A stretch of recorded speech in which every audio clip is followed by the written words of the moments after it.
Long jump is an exhilarating discipline in track and field, where athletes display power, speed, and agility to achieve the furthest horizontal distance from a running start. This event consists of athletes who sprint down a certain runway, taking a single explosive leap into the air. The goal is to cover the farthest horizontal distance before landing in a sandpit.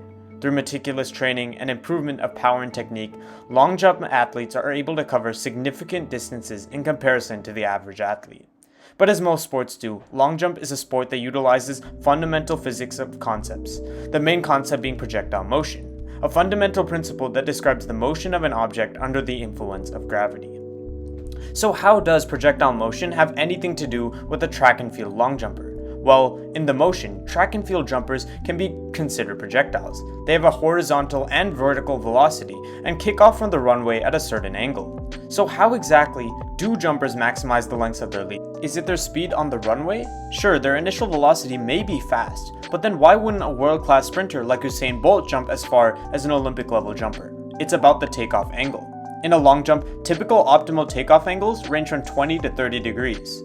Let's simulate Mike Powell's 1991 world record 8.95 meter long jump by deriving the horizontal distance equation in projectile motion and visualizing how the angle affects distance. The position equation is equal to the initial velocity, v0, multiplied by cosine of the takeoff angle, theta, plus the initial position, x0, or 0 in this case. The average initial velocity of most male long jumpers ranges between 9 to 10 meters per second, so let's assume our record holder accelerates to an initial velocity of 9.65 meters per second. Our new equation becomes 8.95 is equal to 9.65 times cosine of theta. We then isolate cosine of the angle to get 8.9 divided by 9.65, which equals cosine of theta, or our takeoff angle. Finally, we get our angle by doing cosine inverse of 8.9 divided by 9.65 to get the angle at around 22 degrees. This explains why our optimal jumping angle is between 20 to 30 degrees. If we were to input a value greater than 22, the horizontal distance would be shorter due to the value of cosine theta becoming smaller as the size of the angle increases.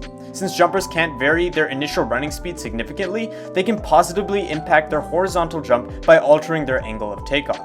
So why can't jumpers take off on angles below this optimal range? Well, when a jumper takes off with the launch angle much lower than 15 degrees, they sacrifice distance due to gravity and a lower vertical component of velocity as a result.